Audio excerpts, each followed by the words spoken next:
Hello students, मैं रवि कुमार। आप लोग का फिर से एक बार स्वागत है आपके मैथ के इस क्लास में। आज हम लोग क्लास फोर्थ का लास्ट टॉपिक जो है the school talent search exam के अंदर जो आपका टॉपिक जो था, 4-5 टॉपिक जो था मैथ के अंदर, उसमें आज का लास्ट टॉपिक है डाटा हैंडलिंग। ठीक है, इसके बाद क्लास 4 का मैथ का क्लास समाप्त।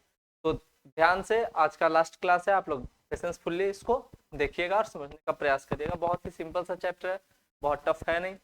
आपको डाटा हैंडलिंग में मेन रूप से 3 चीजें जाननी है: पिक्टोरियल ग्राफ, पाई चार्ट और बार ग्राफ। ठीक है, तो पिक्टोरियल ग्राफ क्या होता है? तो किसी भी डाटा को हम लोग क्या है, पिक्चर्स के माध्यम से उसको शो करते हैं। ये होता है पिक्टोरियल ग्राफ। थोड़ा सा इस पे देख लेते हैं डाटा हैंडलिंग है क्या, इसका थोड़ा सा जो भी यहाँ पे लिखा हुआ है। When we represent numerical data through pictures और ग्राफ, हम लोग न्यूमेरिकल डाटा को किसके थ्रू रिप्रेजेंट करते हैं? पिक्चर या ग्राफ के माध्यम से।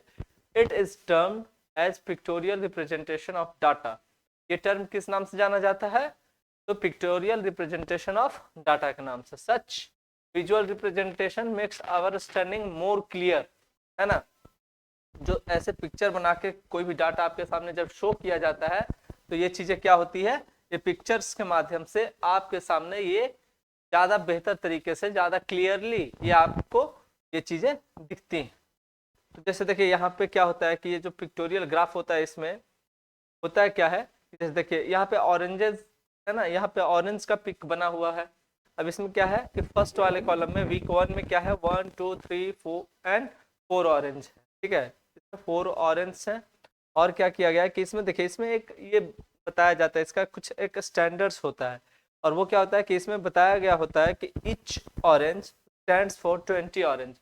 यानी एक ऑरेंज का मतलब कितना है, जो भी अगर एक फिगर, अगर एक फोटो बना हुआ है ऑरेंज का, तो इसका मतलब हुआ कि 20 ऑरेंज की बात यहाँ पे हो रही है। यानी फर्स्ट कॉलम में अगर देखा जाए तो इसमें क्या है कि 1 2 3 एंड 4 4 ऑरेंज है।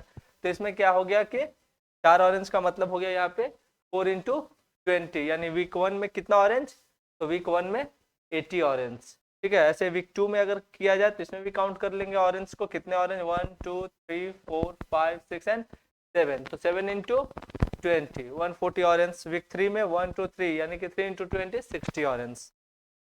ठीक है, ये होता है पिक्टोरियल रिप्रेजेंटेशन ऑफ डाटा। ये तरीका होता है पिक्टोरियल रिप्रेजेंटेशन। यहाँ पे देखिए कुछ क्वेश्चन उसमें आपको बनाया गया कि how many orange were sold during the third week. Third week में कितना ऑरेंज था, तो 3 ऑरेंज था। यहाँ पे क्या किया, 20 इंटू 3 हो गया यहाँ पे 60 ऑरेंज। और यहाँ पे question, in which week the orange sold were maximum. Maximum किस वीक में था, तो सेकेंड वीक में था। 7 ऑरेंज का पिक बना हुआ था और 1 orange is equal to 20 orange. तो 20 यहाँ पे क्या हो जाएगा, 7 इंटू 20 यानी 140 ऑरेंज, जो कि सबसे मैक्सिमम सेकेंड वीक में। ठीक है, अब आते हैं पाई चार्ट के ऊपर। पाई चार्ट क्या है, तो representing numerical data by dividing a circle into slices और sectors is called pie chart. और पाई चार्ट, पाई ग्राफ भी इसको बोलते हैं या सर्कल ग्राफ भी इसको बोलते हैं। पाई चार्ट को क्या क्या बोलते हैं? पाई चार्ट को पाई ग्राफ या फिर सर्कल ग्राफ भी बोलते हैं। ठीक है, तो अब क्या है कि each sector in pie chart represents a fraction of whole. ठीक है, यहाँ पे क्या है कि देखिए यहाँ पे एक सर्कल बना दिया गया। ठीक है, एक सर्कल, और सर्कल के अंदर जो भी आपका जो यहाँ पे सेक्टर पड़ेगा, इस टोटल सर्कल में कितना है, तो 300 200 100 यानी 3 2 5 1 6 और 4, यानी कि 1000 बुक्स का बात ये सर्कल कर रहा है। कितने बुक्स का, लगभग 1000 बुक्स का ये बात आपको ये बताने जा रहा है। 1000 बुक्स में से 300 इंग्लिश का बुक है, साइंस का 200, फ्रेंच का 100 और मैथ का 400 बुक्स है। तो इसको पाई चार्ट में कैसे शो करेंगे? ठीक है, तो पूरा एक सर्कल, एक आप लोग को बेहतर तरीके से ये चीज पता होगा या नहीं है, तो आप लोग इसको समझ लीजिए कि एक सर्कल का मतलब कितना होता है। एक सर्कल का मतलब होता है 360 डिग्री, है ना। अब 360 डिग्री में से अब ये 300 है, तो 100 का कितना परसेंट हुआ, उसके हिसाब से हम लोग 300 से उसको ये करके डिवाइड करके उसका पार्टीशन उसको दे देते हैं। फिर 400 है, तो ये 100 का कितना है, तो 100 का ये लगभग आपको हो गया, कितना परसेंट हो गया, तो ये 40% हो जाएगा। ठीक है, तो ये सर्कल का 40% यानी 360 का 40% कितना होगा, तो 360 इंटू 40/100, ठीक है, यानी कि कितना हो जाएगा, लगभग 144 के आसपास, है ना। तो 144 डिग्री हो जाएगा इसका। तो इस तरीके से इसका पार्टीशन हम लोग करते हैं पाई चार्ट में, ठीक है। इसको देखिए, देखिए कुछ क्वेश्चन आपको दिया गया है, ये करते हैं कि ये ग्राफ आप लोग के सामने हो, पाई ग्राफ, और इसी के मदद से आप लोग को बताया जाए। देखिए, how many books are there in the library in all, है ना, इन पूरे लाइब्रेरी में कितने बुक्स हैं, तो काउंट करिए। तो पहले ही बता दिया 1000 बुक्स है। Name the subject on which least number of books is there in the library, सबसे कम जो इस लाइब्रेरी में जो बुक है वो किसका है, तो फ्रेंच का। तो यहाँ पे फ्रेंच लिख दिया 100 बुक्स, ठीक है। फिर find the number of books on math subject in library, तो मैथ सब्जेक्ट का लाइब्रेरी में कितना बुक्स है, तो क्लियरली दिख रहा है 400 बुक्स है। Work out the difference between the number of French books and English books, मतलब कि फ्रेंच बुक्स और इंग्लिश बुक का जो है, ठीक है, तो वो कितना है, तो डिफरेंस पूछ रहा है। देखिए, इंग्लिश बुक था 300, फ्रेंच बुक्स 100, तो डिफरेंस कितना हुआ 200 का, है ना, 200 बुक्स ज्यादा है इंग्लिश का। अब देखिए, अब इसके बाद है बार ग्राफ। बार ग्राफ में या कॉलम ग्राफ भी इसको बोलते हैं, ठीक है। पाई चार्ट को क्या क्या बोलते हैं, पाई चार्ट को पाई ग्राफ बोलते हैं और सर्कल ग्राफ बोलते हैं।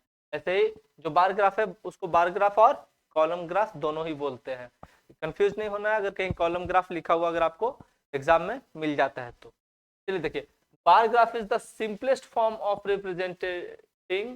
representing data by displaying rectangular bars of different heights proportion to the value they represent।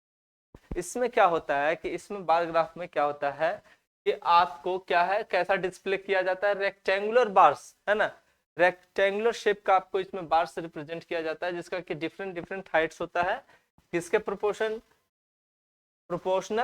तो वैल्यू ऑफ द रिप्रेजेंटेड, जैसा उसका वैल्यू होता है उसके हिसाब से वो रेक्टेंगुलर ग्राफ उसमें बना होता है। जैसे इसमें क्या होता है कि हम लोग एक क्या करते हैं कि the bars can be plotted vertically या हॉरिजॉन्टली। हम लोग बार को या तो वर्टिकली, है ना, ऊपर से नीचे की ओर को क्या बोलते हैं, वर्टिकली, और लेफ्ट टू राइट होगा तो क्या बोलेंगे, हॉरिजॉन्टली। तो वर्टिकली भी इसको बना सकते हैं या फिर इसको हॉरिजॉन्टली ग्राफ बना सकते हैं। अब इसमें देखिए, इसमें क्या किया कि ग्रेड्स स्कोर बाय स्टूडेंट्स जो कुछ ग्रेड्स इसमें आया है स्टूडेंट्स को, ये इसमें बताया गया है। तो देखिए क्या है कि इसमें इधर साइड्स आपको ये दे दिया गया है, ठीक है। तो इधर आपका दे दिया गया है, जैसे देखिए यहाँ पे how many students grade B, यहाँ पे ग्रेड है ए बी सी और डी, और यहाँ पे नंबर ऑफ स्टूडेंट्स, यहाँ पे लिखा हुआ नहीं है लेकिन यहाँ पे जनरली लिख देना चाहिए। इधर क्या है, इधर है नंबर ऑफ स्टूडेंट्स और ये है ग्रेड्स। तो देखिए, how many students scored grade B, grade B कितने स्टूडेंट्स को मिला है, तो देखिए ए बी कितने स्टूडेंट्स को मिला है, तो 25 स्टूडेंट्स, कितने स्टूडेंट्स को मिला है, तो 25। ऐसा ग्राफ बनाना है, और ये 5-5 के सेक्टर में ग्राफ बना हुआ है। ऐसे विच ग्रेड है लिस्ट स्कोर, मतलब किस ग्रेड के, किस मतलब जो सबसे कम ग्रेड वो कितने स्टूडेंट्स को मिला है, किस, तो ग्रेड डी, है ना, ग्रेड डी है जो सबसे कम स्टूडेंट को कौन सा ग्रेड मिला है, तो ग्रेड डी मिला है। फिर how many students score grade A, grade A कितने स्टूडेंट्स को मिला है, तो 10 स्टूडेंट को। फिर how many students are there in grade 4, तो ग्रेड 4 कितने स्टूडेंट्स को मिला, मतलब चारों ग्रेड मिलाकर कितने स्टूडेंट्स थे, है ना, ऐसे कितने स्टूडेंट थे, चारों ग्रेड्स को मिलाकर कितने स्टूडेंट्स थे, तो 10 + 25 + 10 + 5 यानी टोटल 50 स्टूडेंट्स। ये था आज का हमारा चैप्टर, ये डाटा हैंडलिंग का, जिसमें हम लोगों ने पिक्टोरियल ग्राफ, है ना, और पाई चार्ट और बार ग्राफ के बारे में पढ़ा। तो आपका जो टीएसटी एसई एग्जाम जो होने वाला है उसके अंदर से आपका लगभग इतना से ही रिलेटेड आपका क्वेश्चन आने वाला है। उम्मीद करते हैं कि आपको ये जो डाटा हैंडलिंग का छोटा सा चैप्टर था, इजी चैप्टर था, आप लोग को समझ में आया होगा। तो लाइक शेयर और सब्सक्राइब जरूर करें।